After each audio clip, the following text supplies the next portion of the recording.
Good morning, Washington, D.C. I am Okia Lyons, the proud principal of Powell Bilingual Elementary School. Thank you to our distinguished guests who are here to kick off the celebration of America's 250th anniversary. When I think of America, I think of the diversity reflected here at Powell. I think of students learning to communicate in Spanish through our International Spanish Academy dual language program, and how they will be prepared to not only be successful Americans, but also global citizens. As some of you may know, our student body has received special recognition for civic participation, having flexed one of the most important muscles in our democracy by advocating for a new law.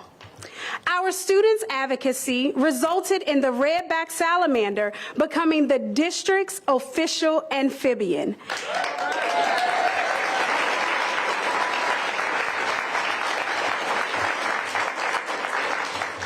That is also a proud principal moment for me.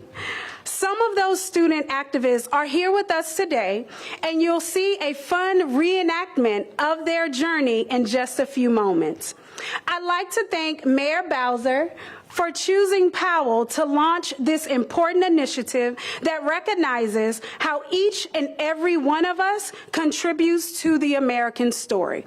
Now, it is my distinct honor to bring up one of our Powell student leaders, Mac Gershik.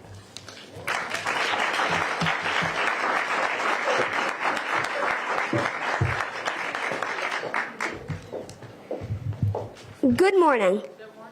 My name is Max Gershik, and I'm a fourth grader at Powell Elementary. Today we are here to celebrate America's upcoming big birthday and present you a skit showing how the Powell Panthers petitioned to make the redback salamander DC's official amphibian. The DC Council hearing was very long, but my classmates and I made history and learned so much about how citizens can express their desires and beliefs to their elected representatives. That's an important part of democracy and one of the most inspiring features of our American story. So without further ado, I'd like to introduce the great leader who listened to my friends and I and signed the bill we inspired. We'd also like to present her with a small token of our appreciation. Welcome, Mayor Muriel Bowser! Thank you, buddy. What a great introduction. Thank you. Thank you, Kyle. Thank you, buddy.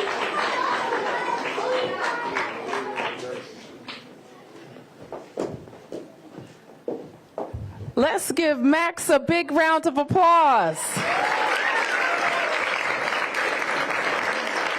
Let's give the principals, teachers, and staff here at Powell a big round of applause.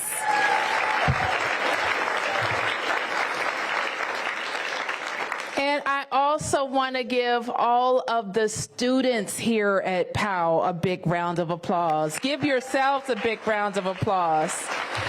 And it is true, Max, city council hearings can be long, but you can make your voices heard and learn how to change things in your community, in your city. So our school here at Powell and Ward 4 in Petworth made a big change for the entire city. And so that is something and a lesson I want you to take with you always. Good work, Powell. And it is also true that the America is going to have a big birthday, 250 years. How old are you guys? 9, 10, 250 is a long time.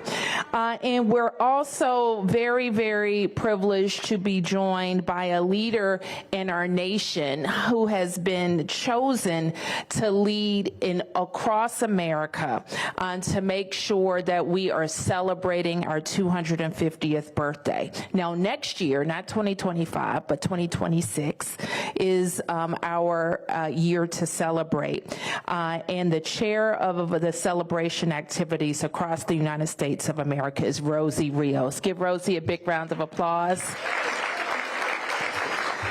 Rosie is a phenomenal leader. She was once the treasurer for the entire United States of America. Her leadership should be something we follow. I have a new word, and I'm going to learn it with you because it's another way that we can say 250. Semi-quincentennial. Can you say that with me? 3 parts. Semi-quincentennial. So let's put it together. Semi-quincentennial. Okay. And if you are celebrating a semi-quincentennial, that means that we are celebrating the 250th birthday of our nation. Next year on July 4th, what happens on July 4th usually? Lots of fireworks. And on July 4th, 2026, that will mark the 250th anniversary of the signing of the Declaration of Independence and the founding of our nation. And people all across our country will be celebrating. But our celebration, because we're Washington, D.C., needs to be the biggest and the best, right? Are you with me?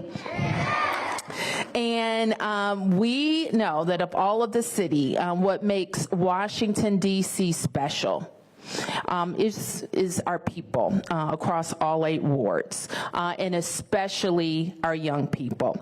What also makes us special is we're the capital of the United States of America.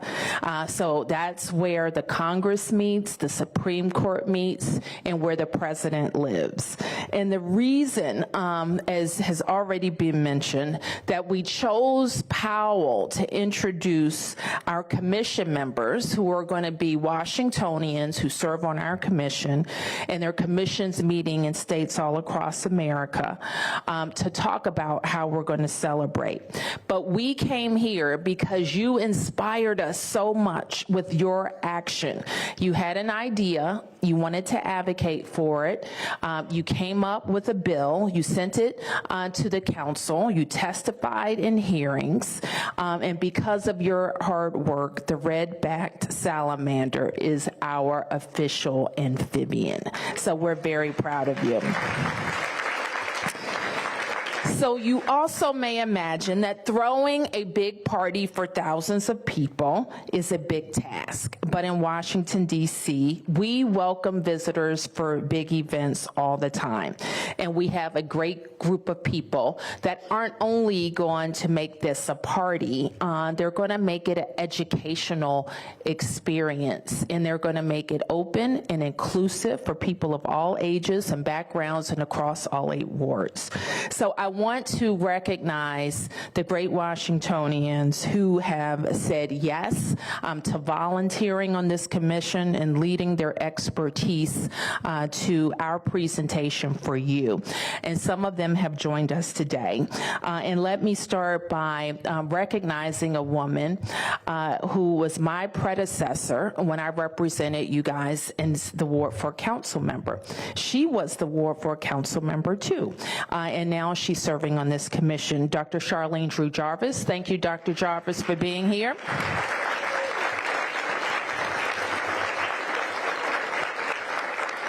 I also want to recognize former Mayor Sharon Pratt, Eleanor Clift, Deborah Rutter, David Rubenstein, Council Member Matthew Fruman from Ward 3, who you will hear from, Council Member Anita Bonds, Rebecca Lemos Otero, Hiran Sereke, Laura Hogan, Elliot Ferguson, Angie Gates, Beverly Perry, and the Secretary for the District of Columbia, Kimberly Bassett, who is here. So let me thank the commissioners, and now I know that they are going to put together a celebration that celebrates the diversity of Washington, D.C., as well as the great American story. So with that, I want to introduce the leader for our schools.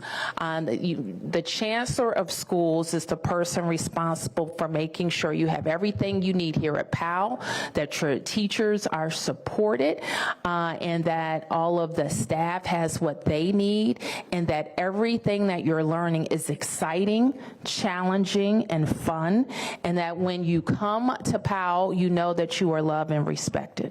So that's his job, Chancellor Louis Ferebee.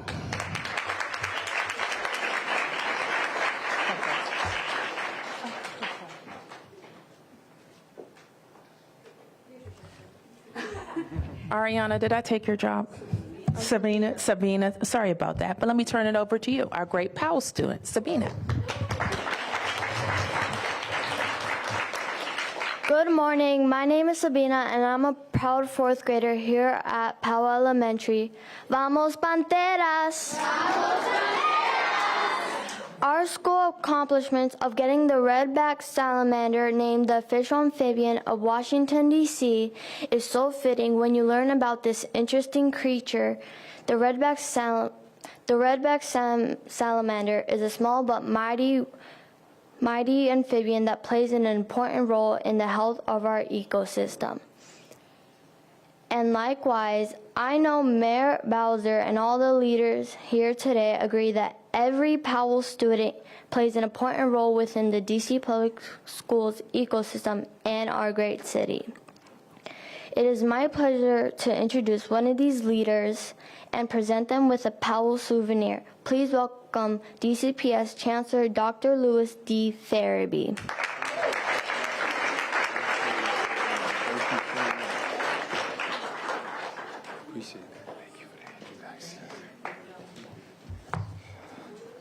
Thank you, Sabina, for that wonderful introduction. Let's give her another round of applause, please. Sabina is spot on that every Powell Panther plays a critical role in our ecosystem here in the district, in the national capital, and I'm excited to be here today to celebrate a birthday. And Mayor, I'm going to try to get the name right that you introduced today at his birthday, but Principal Lyons and the entire Powell community, thank you for hosting us today and helping us kick off our semi-quincentennial birthday. Did I get it right? No. All right. Semi-quincentennial. Did I get it? Okay. All right. I got it the second time. We're excited about our 250th birthday in America, and Principal Lyons mentioned earlier that one of her proud principal moments was watching the students' journey of ensuring that we now have an official amphibian here in the district. And it, again, was for her a proud principal moment, but I want to echo that sentiment that as Chancellor of the District of Columbia Public Schools, it is also a proud Chancellor moment for me as well. I'm going to give you 3 reasons why it's a proud moment for me. So first, this Friday will mark the 1-year anniversary of the launch of our capital commitment, which is our strategic plan and our roadmap for excellence for DC Public Schools over the next 5 years. When I think about that plan, it's full circle because it was heavily influenced by student voice. And what we see today is a great example of the power of student voice. And our students help drive the way we think about school improvement and how we best serve them and the residents of the district. The second reason is because the students here are truly living out the namesake of their school in the perfect way. Many of you may know this, but the school is named after Mr. William B. Powell. And Mr. Powell was actually the superintendent of DC Public Schools in the 1920s. He was also one of the co-founders for the National Geographic Society. And so we think about our students' work looking under every rock, looking under every log to identify the redback salamander, thinking about what we have here in our community, I think is a great example of what's special about America. We have great schools, and we also have great parks, and I know our students were out there exploring. Raise your hand if you've ever been to a park in D.C. Wow, you see that, Mayor? You see that? So thank you, Mayor, for your leadership. We have great schools, and we have great parks here in D.C. So that makes us special, but the third reason I think makes us really special in America, and I'm excited about our birthday and our future, is our pursuit of unity. I think about what we were able to accomplish here, what the students were able to accomplish, and how the adults supported them. The way we come together around issues that are important to us is one of the reasons why we've been able to make so much progress in America, and I know that our future is bright. It also is a representation of our village here in D.C. and the Powell community. And again, I want to thank everybody in the village for supporting our young people in their journey and the level of civil engagement that they were able to experience. So, Councilmember Fruman, Chair Rios, and also to the American 250 team and everyone as part of the DC250 Commission, thank you for believing in our scholars. I've heard they've got big things planned for you today, so without further ado, next we're going to have the Powell Players. Stay tuned for that. Thank you so much.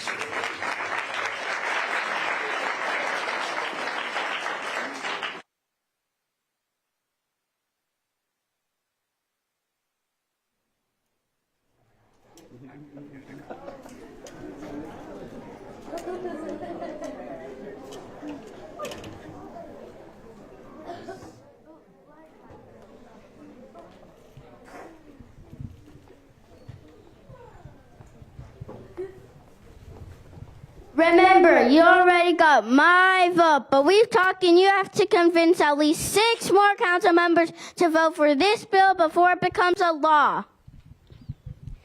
Hello, my name is Max. I'm a 4th grader at Powell Elementary.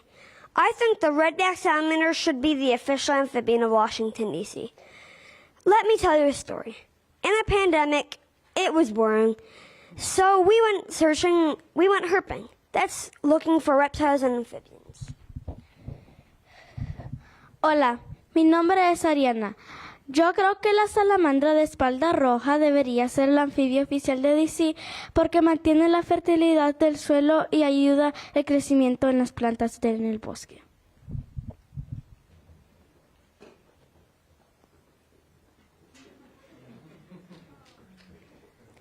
Salamanders help address one of DC's worst problems, mosquitoes. I think we can almost agree that mosquitoes are terribly annoying and that we all hate mosquito bites. Guess what? Salamanders eat mosquito larvae, and by doing so, they help reduce the mosquito population. Win-win, right?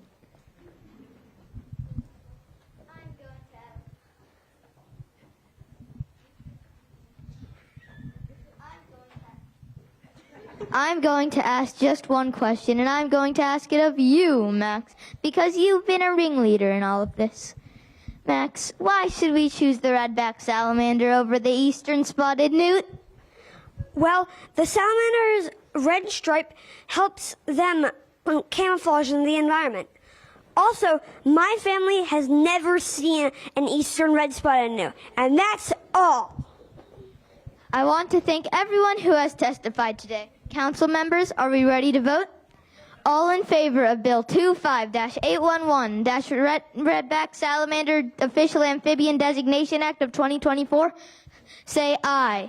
Aye! The ayes carry it, and now this bill will be transmitted to Honorable Mayor Muriel Bowser. In fact, she's here right now. Mayor, would you like to do the honors?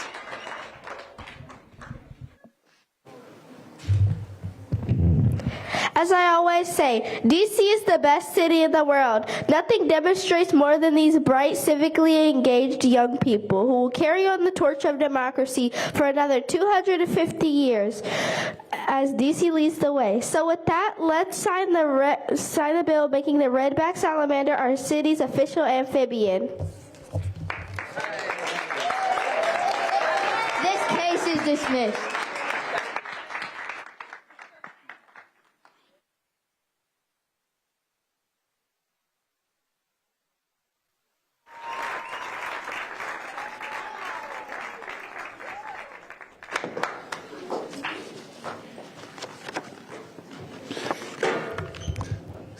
Morning, everybody. I am Council Member Matt Fruman from Ward 3. I have to say I have one question on my mind, which is, how did it come to be that I have to follow that act? Can we have a round of applause for the players, for the mayor, for the chancellor, and for the leadership of Powell Elementary School who have created this environment of love for our kids to thrive in?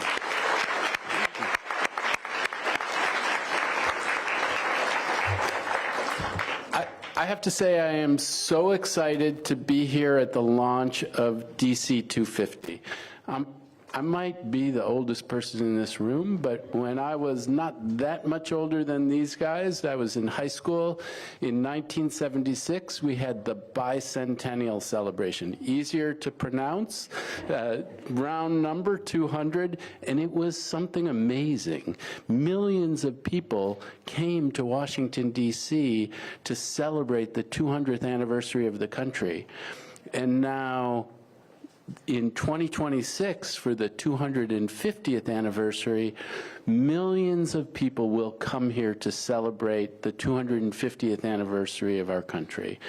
And it gives us an opportunity for us to tell our story to all of those people and to our residents. And right here in this community, just down the road is Lincoln's Cottage, where during the Civil War, Lincoln would go there on the weekends, and it was an Army hospital, and he would stay there and he would be with the soldiers. Up the road at Fort Stevens, again during the Civil War, that was a farm before the Civil War, owned by a free African-American woman, Elizabeth Proctor Thomas. And one day, the Army Corps of Engineers came and they said, we need to take your farm and make it into a fort to protect the city. And she sat under a tree with her 6-month-old baby, weeping, because imagine a free African-American woman with a farm and it's being taken away. And a person came up to her and said, I know it's hard, but in the fullness of time you will reap a great reward. And that person was Abraham Lincoln.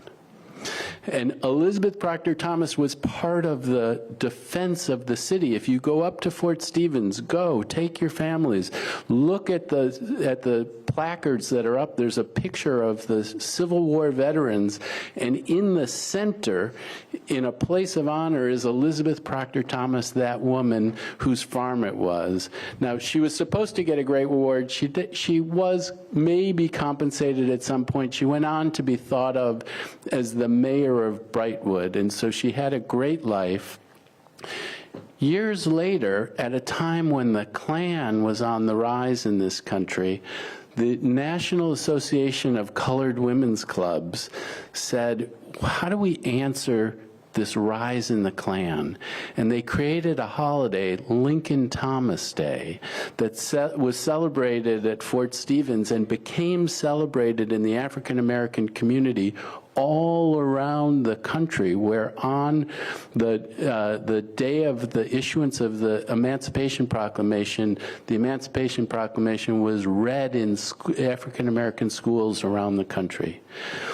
Again, that holiday fell out of use, but the kids who went to the Military Road School up the road here again, who celebrated that holiday not that long ago, decided we need to bring that holiday back to life to honor our history. And with the support of Mayor Bowser, who was then the Ward 4 council member, they were able to do that.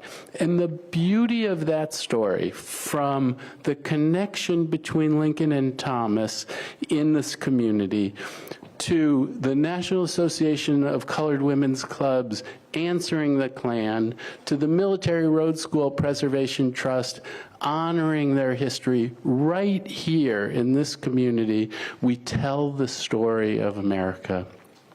We tell the story of what's great, and we tell the story of what still needs to be fixed. Again, in this community, there was a time where this was a Jewish community, and Roosevelt was referred to as Jewsevelt. and then it became an African American community, and now we have people from all around the world. And I look at this group of children, how magnificent is it? Our story is such a beautiful story. Let's tell it as widely as we can. Let's use this task force to talk about what's great in America and what still needs to be fixed. It is a great opportunity for the District of Columbia. Thank you so much, Mayor Bowser, for kicking this off.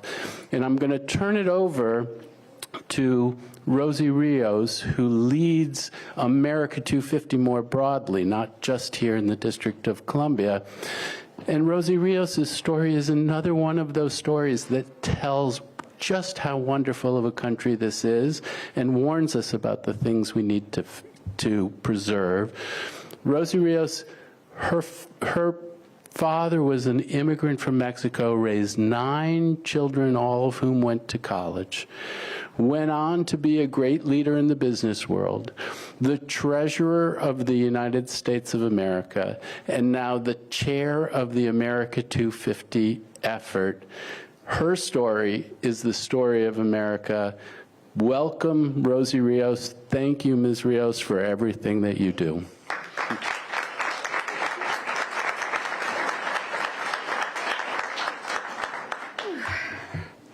Wow. Thank you so much for that lovely, lovely introduction, Councilman Fruman. Buenos días a todos. As you heard, my name is Rosie Rios. I am chair of the U.S. Semi-Quincentennial Commission, also known as America 250. And I can't tell you what a pleasure it is to be here at Powell Elementary School alongside Mayor Bowser. Thank you so much. Chancellor Ferebee, Principal Lyons, again, Councilman Fruman, thank you, thank you, thank you. And before we begin, I want to say, let's give another round of applause to the Powell players. How fabulous is that? What an inspiring presentation. I also want to say thank you to the teachers and the parents who took time to be here. Where are you? Teachers and parents, where are you? You're here. Thank you. Thank you so much.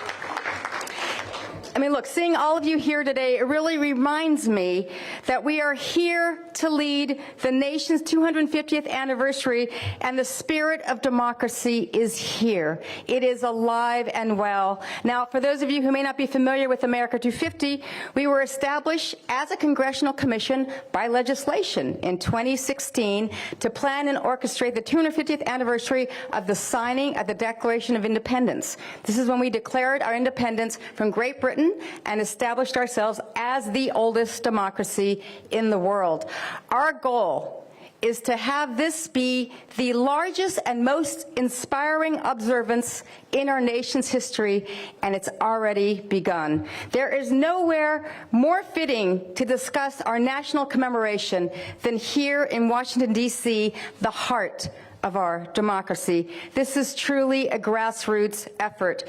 It was a goal of mine to have America 250 commissions established in all 50 states, in our 5 occupied territories, and the District of Columbia. And believe it or not, we now have commissions in all 56 parts of our country. So thank you. And this is why it's important for all of us to be here to kick off the official DC250 Commission. Commissions like DC250 are the backbone of our effort to mark this incredible milestone, and you are going to remember it the same way I remember the bicentennial of 1976. I was 10 years old. I was just turning 11, and I remember very clearly, as was mentioned, my parents came from Mexico in 1958. They landed in Hayward, California, in the Bay Area. It was a cloudy night on that July 4th, but those fireworks were never brighter in 1976. And I want you to feel what I felt. I felt like anything was possible. It was my mom who raised all 9 of us as a single parent and who sent all 9 of us off to college. And thank you. Yes, to my mom. Thank you. And I remember that night thinking to myself that anything was possible. I had the whole future in front of me. And when people ask me, how do you know you're going to be successful in 2026? I want you all, the next generation of leadership, to feel what I felt, that my pursuit of the American dream was possible. Your pursuit of the American dream is possible. And we need to make this country feel like it is the land of opportunity for everyone all over again. And it's going to happen here in the nation's capital. So that brings me to one of our 250th signature projects called Our American Story. My story is not that unique. I'm sure there are many, many stories here that are very, very similar. But Our American Story is our nation's greatest effort to collect and preserve American stories. Over the next year, we are building a story bank from across all 50 states, the 5 territories, and D.C. These stories will be recorded, shared for all to enjoy, and archived at the Library of Congress. So you can do right now, we launched this on July 4th. Right now, you can go to our website, Parents and Teachers, and nominate whose story you think should be preserved in perpetuity at the Library of Congress. You can do that right now. So who comes to mind for you? Maybe it's your grandmother. Maybe it's your uncle who served in the Vietnam War. Maybe it's one of your siblings. Maybe it's you. Again, work with your parents, your teachers, and nominate whose story that should go into our history, and let's make history together.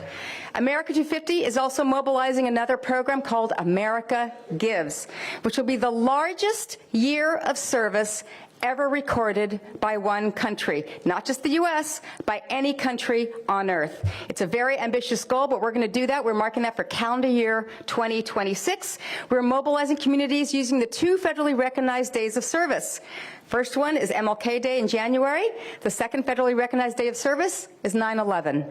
So by using those 2 federally recognized days of service, we want to make giving back a year-round effort. And that brings me to one of our other signature programs that grades 3 through 5 here can already participate in, called America's Field Trip.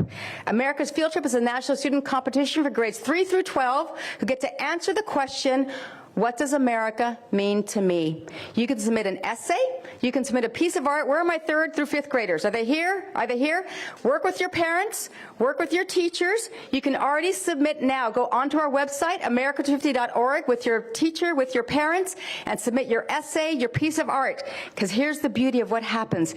If you are selected, and we already did this as a pilot program last year, if you are selected, you get to choose from a series of backstage experiences, most of which had never been offered to the public before. So part of our commission also includes the National Park Service, the Library of Congress, the National Archives, the Smithsonian. So let me just give you a sample of what I got to do with some of these kids this last summer. For those who picked the New York experience, it wasn't just a tour of the Statue of Liberty. We took the private National Park Service boat from Manhattan to Liberty Island. We got up to the crown of the statue, which doesn't happen on the public tour. We got a chance to walk the hallowed halls of Ellis Island when no one else was there. We were hosted by lunch by the CEO of BNY Mellon, Robin Vince, who showed us the markets room, the trading floor, the cybersecurity command center. We went to the New York Federal Reserve. We got an overview of monetary policy and then got into deep storage in the vault of the New York Federal Reserve. How fabulous was that? I had one young girl come up to me. She says, oh my gosh, I feel like I won the golden ticket, but this is better than Willy Wonka. And look, the truth is, for many of these kids, it was the first time on an airplane. It was the first time out of their state. It was the first time on a family vacation. It was probably the first time they ever thought about a career in finance, a career in cyber, a career in public service. So this is why we are starting with you, the next generation of leadership. We want to inspire you. We want you to see your future, and we want you to pursue your own American dream, the same way I felt as a 10-year-old. So this is why we launched America's Field Trip. You have until April 16th to submit your essay or your video online. Please, 3rd through 5th graders, talk to your parents, talk to your teachers. We want DC to be represented. As of right now, we have 41 states who have already submitted. So get DC on the map. The deadline is coming. So if you know someone, again, from grades 3 through 12, maybe they're not here, please tell them. Again, that's america250.org. And look, I mean, these programs that I've shared with you are just the beginning. We're excited to roll out more initiatives coming soon. I hope you'll all find ways to participate. There's also America's Invitation, which is also online. Again, work with your parents, work with your teachers. You can submit your video on your suggestions for how we should be thinking about 2026. How should DC be thinking about 2026, and we need your help. This is going to be the most comprehensive commemoration and celebration this country has ever seen, but we can't do this alone. We need you, especially the work of DC250, who will be so critical for these efforts to put the nation's capital in the spotlight, not just for the country. Remember, the World Cup is also in 2026, mostly in the U.S., and then 2 short years later, the Olympics in Los Angeles. So we are going to have the eyes of the world watching the United States for 2 short years, where billions of people will be seeing what's happening, and D.C. will be the heart of a lot of these activities. So I'm excited to be here. Thank you so much for having me here, and we are so excited to partner with DC250. Thank you.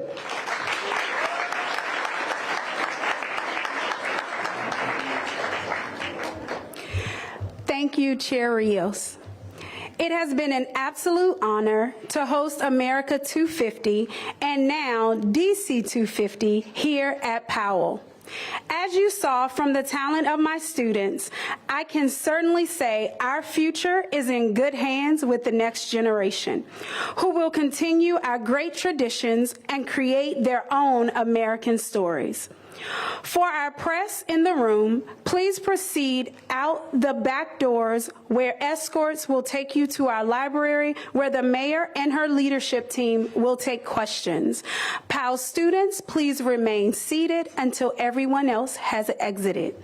Thank you all for being here on this exciting day, and have a wonderful afternoon.